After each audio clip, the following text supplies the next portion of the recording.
एक बूढ़े गिद्ध ने बताया कि भाग्य का लिखा कभी नहीं मिटता है, अर्थात हमारे पिछले कर्मों का फल जो इस जन्म में या आने वाले जन्मों में हमें भोगना ही पड़ता है। ईश्वर के न्याय से कोई बच नहीं सकता। जो लिखा गया है वह अपने समय पर अवश्य घटित होता है। साथ ही यह चार काम मनुष्य को रंग से राजा बना देते हैं। चाहे आप कितने ही गरीब हो, आपके ऊपर माता लक्ष्मी की अनंत कृपा पड़ जाएगी और आपकी जिंदगी ही बदल कर रह जाएगी। यह हमारा वादा है। मित्रों, जो भी व्यक्ति अपने जीवन में यह चार काम करता है वह कभी गरीब नहीं रहता। तो चलिए आज की इस अनोखी कहानी की शुरुआत करते हैं। प्रिय दर्शकों, प्राचीन समय में एक जंगल में एक बूढ़ा गिद्ध अपनी पत्नी मादा गिद्ध के साथ बैठे हुआ था। सर्दियों की रात थी, कड़ाके की ठंड पड़ रही थी। तब मादा गिद्ध से कहती है, हे पिया जी, आज की रात को निकालने के लिए ऐसा क्या किया जाए जिससे आज की रात निकल जाए। सर्दी बहुत भारी पड़ रही है। चलिए आप मुझे कोई ऐसी कहानी सुनाओ जिससे आज की रात कट जाए। मादा गिद्ध की बात सुनने के बाद वह बूढ़ा गिद्ध कहता है, हे प्रिय, चलो आज मैं तुम्हें एक ज्ञानवर्धक और प्रेरणादायक कहानी मैं तुम्हें सुनाने जा रहा हूं, किंतु तुम इसे ध्यान से सुनो। इससे जीवन में बड़ी ही अनोखी सिख मिलेगी। अब मादा गिद्ध ध्यान से सुनने लगती है और गिद्ध कहानी शुरू करता है। जो लोग इस कहानी को सुन रहे हैं, इस कहानी को पूरा सुने। कहानी के अंत में गिद्ध चार बातें बताता है जिन्हें आपको के जीवन में याद रखना चाहिए और अपने जीवन में अपनाना चाहिए। तो मित्रों, गिद्ध कहानी शुरू करता है और कहता है, हे प्रिय, बहुत समय पहले की बात है। किसी नगर में एक राजा रहता था। एक रोज वह राजा अपने दरबार में बैठा हुआ था। तभी उसके दरबार में एक भिखारी आया। उस भिखारी की बड़ी ही दयनीय स्थिति थी। जर्जर शरीर, तन पर फटे पुराने मैले कुचले कपड़े और लाचार बेबस निगाहें। राजा ने जब उस भिखारी को देखा तो उस पर बड़ी दया आई। तब राजा ने तुरंत अपने मुनीम को बुलाया और उसे आदेश दिया, कहा, इस भिखारी को उचित भिक्षा देकर विदा करो। मित्रों, भिखारी तो भिक्षा लेकर राजा को धन्यवाद देकर वहां से चला गया, लेकिन राजा के सामने एक प्रश्न छोड़ गया। अब उस राजा के मन में यह विचार आया कि मैंने ऐसे कौन से शुभ कर्म किए थे जिनके कारण मुझे यह राज्य पाठ मिला है, और इस भिखारी ने ऐसा कौन सा कार्य किया था जिसके कारण उसे जिल्लत भरी जिंदगी नसीब हुई है। मित्रों, राजा के मन में यह विचार आते ही अगले दिन राजा ने अपने नगर के सभी विद्वानों की एक सभा बुलाई। जब सभी विद्वान लोग सभा में उपस्थित हो गए तो राजा ने सभी के सामने अपने मन की जिज्ञासा रखी। उस राजा ने विद्वान जनों से कहा कि हे विद्वान पुरुषों, मैंने आप लोगों को यहां बुलाकर इसीलिए कष्ट दिया है ताकि मैं अपनी एक समस्या का निवारण आप लोगों से करा सकूं। मेरे मन को एक विचार बहुत ही विचलित कर रहा है। राजा के यह वचन सुनकर सभा में बैठे हुए विद्वानों में से एक विद्वान ने खड़े होकर पूछा, भाई महाराज, ऐसी क्या उलझन है जो आपको विचलित कर रही है? ऐसा कौन सा विचार है जो आपको परेशान कर रहा है? कृपया आप उसे हमें बताएं। तब मंद स्वर के साथ राजा बोला, हे महान विद्वानों, मैंने यह सभा इसलिए बुलाई है ताकि मैं यह जान सकूं कि किन शुभ कर्मों से मुझे यह राजपाठ, संपन्नता, वैभवशालिता मिला है। यदि तुम में से कोई इस बात को मुझे बता देगा तो मैं उसे माला माल कर दूंगा। उसकी झोली में अनगिनत धन से भर दूंगा, और ना बताने की स्थिति में मैं उसको गधे पर बैठाकर उसका सिर मुंडवाकर मुख पर कालिख पोत कर उसे बेइज्जत करके राज दरबार से बाहर निकलवा दूंगा। मित्रों, राजा की इन बातों को सुनकर सभा में बैठे सभी विद्वान सदमे में आ गए।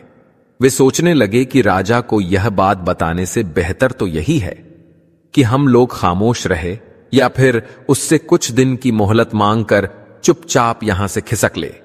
कहीं राजा को हमने बताया और राजा हमारी बातों से संतुष्ट नहीं हुआ तो मुफ्त में ही हमारी बहुत बड़ी बेइज्जती हो जाएगी।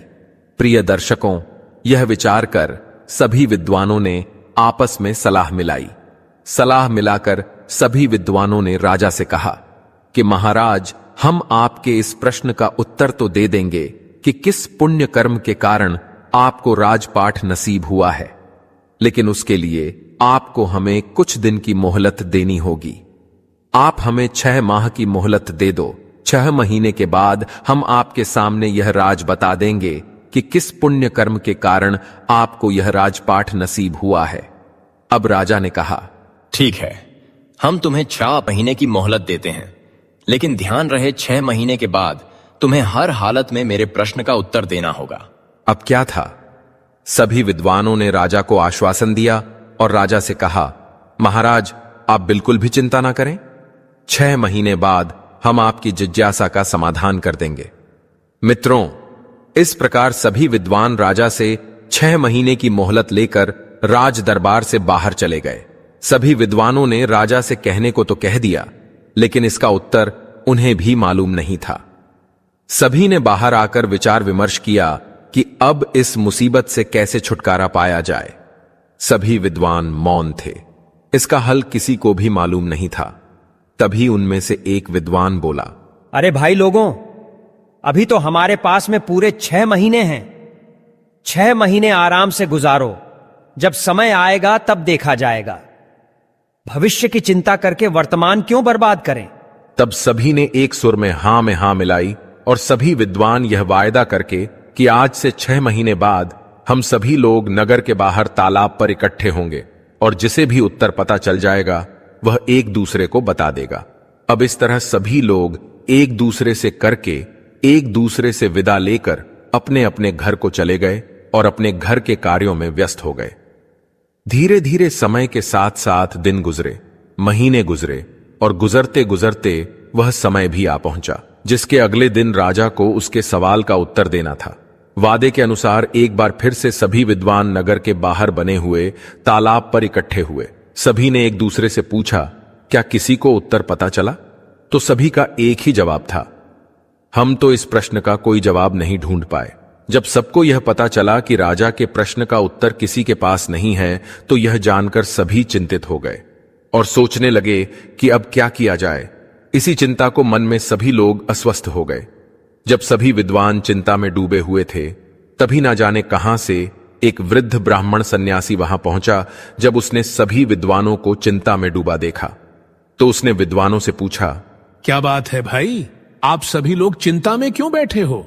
साधु महाराज के पूछने पर विद्वानों ने सारा घटनाक्रम उस महात्मा को बता दिया और कहा, महात्मा जी, यदि हमने कल राजा को उसके प्रश्न का उत्तर नहीं दिया तो राजा हमारा सिर मुंडवाकर गधे पर बिठाकर राज्य से बाहर निकलवा देगा। इसी कारण से हम सभी लोग चिंता में बैठे हुए हैं। अब विद्वानों के मुख से यह वचन सुनकर उस वृद्ध ब्राह्मण ने कहा, हे विद्वानों, अब तुम्हें चिंता करने की कोई आवश्यकता नहीं है, क्योंकि मुझे पता है कि तुम्हारे नगर के राजा को किस पुण्य कर्म के कारण राज्यपाठ नसीब हुआ है। तब अत्यंत आश्चर्य के साथ सभी विद्वानों ने कहा, क्या सच में महात्मा जी आपको पता है? और कैसे पता चली आपको यह बात? तब सन्यासी बोला, जी हां, बिल्कुल। सभी विद्वान उस महात्मा के आगे हाथ जोड़कर बोले, महात्मा जी, यदि ऐसी बात है तो कृपया हमें बताइए कि किस पुण्य कर्म के कारण हमारे राजा को राजपाट नसीब हुआ है। हम वादा करते हैं कि हमें जो भी उपहार उस राजा से मिलेगा, उसमें से सबसे अधिक हिस्सा हम आपको दे देंगे को। तब वृद्ध ब्राह्मण बोला, हे विद्वानों, मुझे आपसे कोई उपहार नहीं चाहिए। आप तो सिर्फ मुझे राजा के पास ले चलो, मैं स्वयं उसके प्रश्न का उत्तर दे दूंगा। मित्रों, उस ब्राह्मण की इन बातों को सुनकर सभी विद्वानों के चेहरे खिल उठे और अति उत्साह के साथ सभी विद्वान उस वृद्ध ब्राह्मण को लेकर राजा के दरबार में जा पहुंचे। उन्होंने उस वृद्ध ब्राह्मण का राजा से परिचय कराया और कहा, राजन, यह वृद्ध ब्राह्मण आपके प्रश्न का उत्तर दे देंगे। तब राजा ने कहा, चलो कोई बात नहीं, मुझे तो मेरे प्रश्न का उत्तर चाहिए, चाहे आप दे या यह महात्मा जी दें। बताइए ब्राह्मण देवता, मुझे किस पुण्य कर्म के कारण यह राजपाठ मिला है? राजा के वचन सुनकर वह ब्राह्मण देवता बोले, महाराज, क्या आप सच में यह जानना चाहते हैं कि आपको ही यह राजपाठ क्यों मिला? तब उत्सुकता के साथ राजा ने उत्तर दिया, हाँ महात्मा जी, मैं यही जानना चाहता हूं। तब ब्राह्मण देवता बोले, महाराज, इन बेचारे विद्वानों को सताने से कोई लाभ नहीं है। आपके प्रश्न का उत्तर तो केवल एक ही व्यक्ति दे सकता है। तब राजा ने अधिक उत्सुकता से पूछा, कौन बता सकता है? शीघ्रता के साथ इस गुप्त रहस्य को खोल, अब मैं और अधिक विलंब नहीं कर सकता। तब आगे वृद्ध ब्राह्मण बोले, महाराज, यहां से 100 कोस दूर उत्तर दिशा में एक वन में एक महात्मा तपस्या कर रहे हैं। वे केवल राख खाते हैं तथा राख के अतिरिक्त कुछ भी नहीं ग्रहण करते और राख का ही मल त्याग करते हैं। वे महान साधु दूरदृष्टा हैं, केवल वही आपके प्रश्न का उत्तर दे सकते हैं। यह सुनकर राजा ने वृद्ध ब्राह्मण की बात पर विश्वास किया और अपना राज्य अपने मंत्रियों को सौंपकर उस महात्मा की खोज में चल दिए, जो साधु एक अनजान वन में राख ही खाते थे और राख का ही मल त्याग करते थे। कई दिनों के सफर के बाद राजा अंततः उस वन में पहुंचे जहां वह महात्मा तपस्या कर रहे थे। तब राजा ने हाथ जोड़कर महात्मा जी की एक परिक्रमा की और महात्मा जी के सामने हाथ जोड़कर खड़े हो गए। फिर 2 घंटे बाद महात्मा की समाधि टूटी। जब उन्होंने राजा को अपने सामने हाथ जोड़े खड़ा पाया तो महात्मा ने पूछा, हे युवक, तुम कौन हो? देखने में तो तुम राजा जैसे लगते हो, फिर तुम इस निर्जन वन में क्या कर रहे हो? तब राजा ने महात्मा को अपना परिचय दिया और वहां आने का कारण बताया। इस पर महात्मा ने कहा, मैं अब भी तुम्हारे प्रश्न का उत्तर देने में असमर्थ हूं, लेकिन यहां से 50 कोस दूर उत्तर दिशा में एक अन्य महात्मा तपस्या कर रहे हैं। वे आग खाकर जीवित रहते हैं और अग्नि ही उनका जीवन है। तुम उनके पास चले जाओ, वे तुम्हारे प्रश्न का उत्तर अवश्य देंगे। महात्मा की इन बातों को सुनकर राजा कुछ पल के लिए निराश अवश्य हुआ, किंतु फिर नए उत्साह के साथ महात्मा द्वारा बताए गए मार्ग पर उस साधु की तलाश में आगे बढ़ चला और शीघ्र ही उसने उस साधु को खोज लिया जो अग्नि में तपस्या कर रहे थे और केवल आग खाकर जीवित रहते थे। वह साधु भी समाधि अवस्था में बैठे तपस्या कर रहे थे। फिर कुछ देर बाद जब महात्मा की समाधि टूटी तो उन्होंने राजा को आदरपूर्वक खड़ा देखा। महात्मा ने राजा से वहां आने का कारण पूछा और राजा ने उन्हें अपनी समस्या बताई, अपने मन वे भेद खोल दिए। मित्रों, अब राजा की बात सुनकर साधु ने कहा, सुनो राजन, यह सत्य है कि मैं बहुत दिनों से तपस्या कर रहा हूं, किंतु अनेक रहस्य ऐसे हैं जिन्हें मैं भी नहीं जानता। तुम्हारा प्रश्न भी कुछ ऐसा ही है। मैं इसका उत्तर देने में असमर्थ हूं। दोस्तों, जब राजा साधु महाराज के इन वचनों को सुनता है तो निराश हो जाता है। राजा महात्मा जी से कहता है, हे प्रभु, तब तो मेरा इतनी दूर आना व्यर्थ ही गया। मैं तो बड़ी ही आशा लेकर आपके पास आया था कि आप मेरी समस्या का अवश्य समाधान कर देंगे थी। जब साधु महाराज राजा को अत्यंत उदास देखते हैं तो कहते हैं, हे राजन, निराश मत हो। मुझे तुम्हारे प्रश्न का उत्तर पता नहीं है, लेकिन मैं उस व्यक्ति को भली भांति जानता हूं जिसके पास तुम्हारे सभी सवालों के उत्तर हैं। राजा ने कहा, ठीक है महाराज, आप उनका ही पता बता दीजिए। इतनी दूर आया हूं तो मैं उनसे भी मिल लेता हूं। तब आगे महात्मा जी बोले, सुनो राजन, यहां से 100 मील आगे चीलगढ़ नाम का एक शहर है। उस शहर में संजय नाम का एक प्रतिष्ठित वैश्य रहता है। उसकी पत्नी इस समय गर्भवती है और अब से 2 दिन बाद उसके घर एक पुत्र का जन्म होगा। फिर महात्मा ने आगे कहा, वैश्य के घर में पुत्र तो जन्म लेगा, लेकिन कुछ ही घंटे जीवित रहने के बाद उसकी मृत्यु हो जाएगी। जब उसकी मृत्यु हो जाएगी तो वैश्य उसे स्मशान की मिट्टी में दफना देगा। जब वह अपने पुत्र को दफनाकर लौट जाए तब तुम उस मृत बच्चे की देह को जमीन से बाहर निकाल लेना और उसी मृत बच्चे के सामने अपना प्रश्न रखना। तुम्हें तुम्हारे प्रश्न का उत्तर अवश्य ही मिल जाएगा। तब राजा ने आश्चर्यता के साधु का धन्यवाद किया और साधु से विदा लेकर राजा आगे को बढ़ गया। अब वह राजा चलते चलते राजा साधु द्वारा बताए हुए शहर चीलगढ़ में पहुंच गया और वैश्य का घर तलाश करके उसके घर के समीप ही एक चबूतरे पर बैठ गया। कुछ ही देर में वैश्य अपने घर से बाहर निकला तो एक अजनबी व्यक्ति को बाहर बैठा हुआ देखकर उस वैश्य ने राजा से पूछा, मित्र, तुम कौन हो तथा तुम और यहां बैठे किसकी प्रतीक्षा कर रहे हो? तब राजा बोला, मुझे प्रतीक्षा है तुम्हारे घर में आने वाले उस नन्हे से मेहमान की जो शीघ्र ही तुम्हारी पत्नी के गर्भ से जन्म लेने वाला है। वह वैश्य अजनबी के मुख से जब इन बातों को सुनता है तो उसे बड़ा ही आश्चर्य होता है। राजा की इन बातों को सुन सुनकर वैश्य राजा से पूछता है, तुम्हें कैसे पता चला कि मेरी पत्नी गर्भवती है? राजा ने कहा, इसमें आश्चर्य करने की कोई बात नहीं है। मुझे यह बात एक महात्मा ने बताई है और उसने यह भी कहा है कि तुम्हारी पत्नी के गर्भ से जो शिशु जन्म लेगा वह एक सुंदर लड़का होगा। लेकिन यह सुनकर वैश्य बोला, लेकिन क्या भाई तुमने अपनी बात अधूरी क्यों छोड़ दी? बच्चा स्वस्थ तो पैदा होगा ना? तब राजा ने कहा, हां भाई, खूब स्वस्थ पैदा होगा, लेकिन सिर्फ कुछ घंटे ही वह जीवित रह पाएगा। बाद में उसकी मृत्यु हो जाएगी। यही तो विधि का विधान है ये। अब यह अनहोनी सुनकर वैश्य भय भीत स्वर में बोला, अरे भाई, शुभ शुभ बोलो। इस अधेड़ आयु में तो मेरे यहां पुत्र रत्न पैदा होगा, और अगर वह पैदा होने के बाद मर गया तो यह मेरे लिए किसी सदमे से कम नहीं होगा। आगे राजा ने कहा, भाई, जो सत्य है वह तो अब मैंने तुम्हें बता दिया।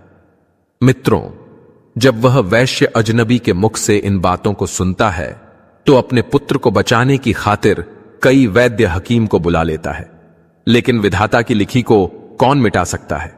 होता वही है जो मंजूर नियति को होता है। उस वैश्य ने अपने पुत्र को बचाने का भरसक प्रयास किया, लेकिन उसकी कोई युक्ति काम नहीं आई। महात्मा के बताए अनुसार कुछ ही समय के पश्चात वैश्य की पत्नी के गर्भ से एक पुत्र ने जन्म लिया। खूब खुशियां मनाई गईं, लेकिन 4 घंटे बाद ही बच्चे की सांस उखड़ने लगी। सभी वैद्य हकीम ने बच्चे को बचाने के लिए खूब जतन किए, लेकिन उनका कोई प्रयास सफल नहीं हुआ और वह बच्चा 4 घंटे की आयु में ही जीकर शांत हो गया, यानी उसकी मृत्यु हो गई। जिस घर में कुछ देर पहले तक खुशी की शहनाई बज रही थी, खुशी का माहौल था, वहीं बच्चे के प्राण त्यागने से एकदम से मातम सा छा गया। वैश्य के घर में हाहाकार मच गया। वैश्य ने छाती पर पत्थर रखकर अपना कर्तव्य पूरा किया। उसने अपने बच्चे के शव को कपड़े में लपेटा और स्मशान के लिए चल दिया। तदन्नतर स्मशान पहुंचकर वैश्य ने एक गड्ढा खोदा और उस गड्ढे में अपने कलेजे के टुकड़े को दफन कर दिया। मिट्टी डालने के बाद जब वह वैश्य नम आंखों से अपने घर को लौटने लगता है, वैसे ही ताक में बैठा हुआ राजा उस स्थान पर पहुंचता है, क्योंकि उस महात्मा ने कहा था कि जैसे ही वह वहां से अपने घर को लौटे तो तुम्हें वह बच्चा जमीन से बाहर निकाल लेना है। यदि तुमने थोड़ा भी विलंब किया तो फिर तुम्हारे प्रश्न का उत्तर नहीं मिल पाएगा। इसलिए राजा वैश्य के जाते ही उस स्थान पर आता है और गड्ढे की मिट्टी हटाकर बच्चे को बाहर निकाल लेता है। प्रिय दर्शकों, जैसे ही वह राजा बालक को कपड़े से अलग करता है तो उसके आश्चर्य की सीमा नहीं रहती है। होता यह है कर्म और सत्य की शक्ति, जिससे वह बालक फिर जीवित हो उठता है। कर्म और सत्य की शक्ति के कारण नन्हा शिशु बालक फिर से जीवित हो उठता है।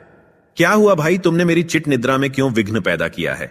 बच्चे की इन बातों को सुनकर राजा अपना प्रश्न उस बच्चे को बताता है और कहता है, मैं अपने प्रश्न के उत्तर के लिए तुम्हारे पास आया हूं।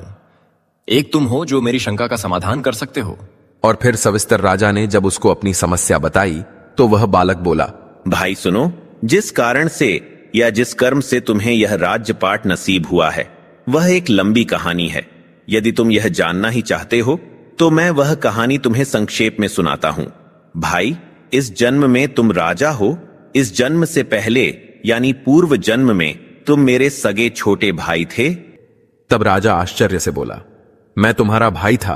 तो बालक बोला, हां, पूर्व जन्म में हम 4 भाई थे। तब हम एक आश्रम में रहकर विद्या अध्ययन किया करते थे। पहले के समय में एक विद्यार्थी का जीवन एक सन्यासी की तरह होता था।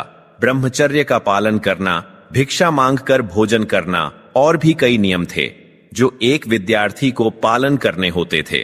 उन्हीं नियमों का पालन करते हुए हम 4 भाई एक साथ एक आश्रम में विद्या अध्ययन कर रहे थे। हम 4 भाई आश्रम के नजदीक नगर में भिक्षा मांगने जाया करते थे और जो कुछ भी भिक्षा हम 4 भाइयों को प्राप्त होती थी उसे हम 4 भाई मिलजुल कर बांटकर खा लिया करते थे। इस तरह से हम 4 भाई आश्रम में रहकर विद्या अध्ययन कर रहे थे और यह क्रम कई वर्षों तक ऐसे ही चलता रहा। किंतु एक दिन हम लोगों से एक बहुत बड़ी गलती हो गई।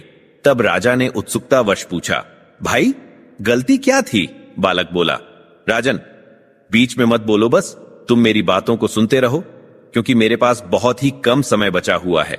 यदि वह निकल गया तो तुम्हारा उत्तर भी अधूरा रह जाएगा। राजा बालक की जब इन बातों को सुनता है तो एकदम से चुप हो जाता है। बच्चा आगे कहानी बताते हुए कहता है, हे राजन, एक दिन रोज की तरह हम चारों भाई भिक्षा मांगने के लिए निकले। कई घरों पर जाकर हमने भिक्षा के लिए आवाज लगाई, लेकिन किसी भी दरवाजे से हमें अन्न का एक दाना नसीब नहीं हुआ। उस दिन हम चारों भाई खाली हाथ ही आश्रम लौट आए, क्योंकि हम चारों भाइयों में से किसी को भी भिक्षा नहीं मिली थी। इस कारण हमने वह रात खाली पेट ही गुजारी। फिर दूसरे दिन भी हम चारों भाइयों के साथ कुछ ऐसा ही हुआ। उस दिन भी हमें अन्न का एक दाना नहीं मिला और उस रोज दिन भी हम लोगों ने भूखे रहकर ही गुजारा। किसी भी गृहस्थ ने हमें भिक्षा नहीं दी, उल्टा हमें यह कहकर दुत्कारा दिया कि इतने हट्ट-कट्टे होकर भी भिक्षा मांगते हो, तुम्हें भिक्षा मांगते हुए शर्म नहीं आती? उस गृहस्थ के अपमान भरे शब्द सुनकर हम तीनों भाइयों के सिर शर्म से नीचे झुक गए। लज्जा के मारे हम तीनों भाई उस दिन से भिक्षा मांगने भी नहीं गए। लेकिन तुझे यह बात स्वीकार नहीं थी। तुमने कहा कि एक ब्रह्मचारी को लज्जा कैसी? लज्जा को त्यागने के लिए ही तो आश्रम में गुरुजी हमें भिक्षा लाने के लिए कहते हैं, ताकि आगे चलकर ब्रह्मचारी निराकार भाव से परमार्थ के कार्य कर सके। उसके मन से ऊंच नीच, जात पात, छोटे बड़े का भेद समाप्त हो जाए और वह सभी को एक दृष्टि से देखे। उसके लिए ना कोई छोटा हो ना कोई बड़ा, सभी मानव एक समान हैं। यह भावना उसके अंदर पैदा हो जाए, इसीलिए एक साधु को भिक्षा मांगना बहुत जरूरी होता। तभी उसके अंदर से भेदभाव की भावना समाप्त होती है। इसलिए उस दिन तुम अकेले ही भिक्षा मांगने निकल गए। जब तुम भिक्षा मांगकर वापस लौटे तो तुम्हारी झोली में इतना आटा था कि जिससे 4 रोटियां तैयार हो सकती थीं। हम तीनों भाई ने मिलकर तुम्हारे द्वारा लाए हुए आटे से 4 रोटियां बनाई और चारों रोटियों को आपस में बांटकर खाने की तैयारी करने लगे। क्योंकि हम चारों भाई 3 दिनों के भूखे थे, इसीलिए हम जल्दी से जल्दी अपनी भूख मिटाना चाहते थे। जब हम चारों भाई रोटी खाने ही वाले थे, तभी एक वृद्ध ब्राह्मण भोजन की तलाश में हमारे पास में पहुंचा। जब उसने हमारे हाथ में भोजन की थाली देखी तो उस वृद्ध ब्राह्मण ने हम चारों भाइयों से अपने अपने भोजन में से थोड़ा थोड़ा भोजन देने की प्रार्थना की, क्योंकि हम चारों भाइयों का भूख के मारे पहले ही बहुत बुरा हाल था। उस पर वह वृद्ध ब्राह्मण भोजन मांग रहा था। यह सुनकर हमारे बड़े भाई ने उस वृद्ध ब्राह्मण से कहा, अरे ब्राह्मण देवता, तुम कहां से आ टपके? हम लोग तो पहले से ही 3 दिनों से भूखे हैं। मुश्किल से आज एक रोटी नसीब हुई है और तुम कहते हो कि उसमें से हम तुम्हें दे दें। यदि हमने तुम्हें अपनी रोटी दे दी तो हम क्या राख खाएंगे? और यह कहकर हमारे बड़े भाई ने अपनी रोटी खा ली और वह वृद्ध ब्राह्मण देखता ही रह गया। इसके बाद उस वृद्ध ब्राह्मण ने हमारे दूसरे भाई से अपने भोजन में से उसे थोड़ा भोजन देने का आग्रह किया। हमारे दूसरे भाई ने उस वृद्ध ब्राह्मण से कहा, महाराज, यदि मैंने तुम्हें अपना भोजन दे दिया तो मैं क्या चूल्हे की आग खाऊंगा? और यह कहकर उसने भी अपनी रोटी खा ली। जब हमारे दोनों भाइयों से उसे निराशा हाथ लगी तो वह वृद्ध ब्राह्मण मेरे पास में आया। मैंने भी अपने दोनों भाइयों की तरह उसे उल्टा सा जवाब दे दिया, हे ब्राह्मण देवता, यह हमने अपने भोजन में से तुम्हें भोजन दे दिया तो मैं मरूंगा या जीऊंगा किसे पता? और यह कहकर मैंने भी अपनी रोटी खा ली। जब हम तीनों भाइयों से उस वृद्ध ब्राह्मण को निराशा हाथ लगी तो आखिर में वह वृद्ध ब्राह्मण तुम्हारे पास में पहुंचा और इस उम्मीद में तुम्हारी तरफ से निहारने लगा कि शायद तुम अपने भोजन में से कुछ भोजन उसकी सेवा में अर्पित कर दो। हे राजन, जब वह ब्राह्मण तुम्हारे पास में पहुंचा तो तुमने बिना किसी हिचकिचाहट के अपने हिस्से वाली रोटी उस वृद्ध ब्राह्मण को दे दी। साथ ही यह कहते हुए क्षमा भी मांगी कि हे ब्राह्मण देवता, आज तो मेरे पास में एक ही रोटी है, आप इस एक रोटी को खाकर अपनी भूख मिटाएं। आप फिर किसी दिन हमारे यहां पर आते हैं तो जरूर मैं आपका संपूर्ण रूप से अतिथि सत्कार करूंगा। सो हे राजन, तब से हम सब भाई अपने अपने पूर्व जन्म में किए कर्मों का फल भोग रहे हैं। यह कहकर बालक ने कुछ क्षण के लिए रुककर फिर आगे बोला, हे राजन, जिस वृद्ध ब्राह्मण ने तुम्हें पहले साधु के पास जाकर उससे अपने प्रश्न का उत्तर खोजने के लिए कहा था, दरअसल मैं वही ब्राह्मण हूं जो हमारे पूर्व जन्म में भोजन मांगने के लिए हमारे पास में आया था। और वह पहला साधु जो सिर्फ राख खाता है और राख का ही मल त्याग है, उस काल का हमारा बड़ा भाई है। उसने ब्राह्मण से यह कहा था कि तुम्हें रोटी दे दूंगा, तो मैं क्या राख खाऊंगा। अतः ब्राह्मण के हिसाब से ही वे राख खाकर ही जीवित हैं। पहला साधु जिसने तुम्हें दूसरे साधु के पास में जाने का परामर्श दिया, वह दूसरा साधु दरअसल हमारा दूसरा भाई है, जो सिर्फ आग खाकर ही जीवित रहता है। उसने ब्राह्मण के रोटी मांगने पर यह कहा था कि हे ब्राह्मण देवता, यदि मैं तुझे रोटी दे दूंगा तो क्या मैं चूल्हे की आग खाऊंगा। सो उस ब्राह्मण का श्राप उस पर भी फलित हो रहा है। आगे वह बच्चा उस राजा से बोला, हे राजन, अब आप मेरे विषय में भी सुन लो। मैंने ब्राह्मण को रोटी ना देकर यह कहा था कि यदि मैं तुम्हें रोटी दे दूंगा तो मेरा क्या होगा, मैं जीऊंगा या मरूंगा। बस तभी से मैं जीता और मरता आ रहा हूं। मैं नित्य किसी ना किसी के यहां जन्म लेता हूं और कुछ घंटे या कुछ दिवस अथवा कुछ महीने जीवित रहकर वापस मर जाता हूं। मुझे केवल गर्भ की असहनीय पीड़ाएं झेलनी पड़ती है, जिसमें मैं जीवित तो रहता हूं अपितु मृत अवस्था ही में जीता हूं। और तब से यह घटनाक्रम नियमित रूप से चल रहा है। मित्रों, इतना कहकर बालक ने जब राजा को उसके विषय में बताना शुरू किया तो उसने राजा को बताया कि हे राजन, अब तुम अपने विषय में भी सुन लो। तुमने अपने हिस्से की रोटी उस ब्राह्मण को दी और स्वयं भूखे रहे। तुमने अपने आतिथ्य धर्म का पूरी तरह से पालन किया। अतः उन्हीं शुभ कर्मों के कारण इस जन्म में तुम्हें राजा बनने का अवसर मिला है, क्योंकि परमात्मा उन्हीं लोगों को राजपाट देता है या धनवान बनाता है जो खुद की ना सोचकर दूसरों की परवाह करते हैं, जो दूसरों के बुरे वक्त में उनकी सहायता करते हैं, जो अपने मुंह का निवाला भी दूसरों की सेवा में समर्पित कर देते हैं। ऐसे लोगों को परमात्मा इस मंशा से अमीर बनाता है कि यह लोग अमीर होकर दूसरों के सुख दुख में उनका साथ निभाएंगे, लेकिन अधिकतर लोग धनवान होकर अपना ही सोच सोते हैं।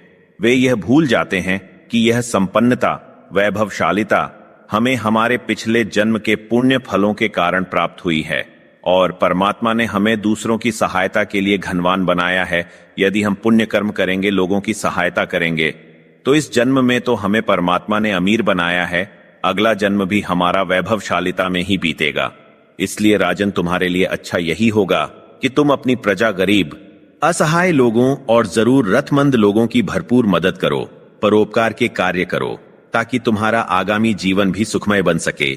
मित्रों, इतना कहकर बालक एकदम से चुप हो गया। उसकी आंखें बंद हो गईं, उसकी गर्दन एक ओर उड़क गई। अब राजा समझ गया कि यह बच्चा सिर्फ इतनी देर के लिए ही जीवित था।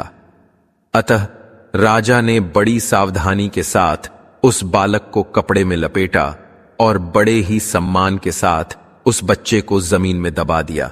और जमीन में दबा देने के बाद राजा अपने नगर को लौट गया, क्योंकि अब राजा को भी यह पता चल चुका था कि उसे इस कारण से यह राजपाठ नसीब हुआ है।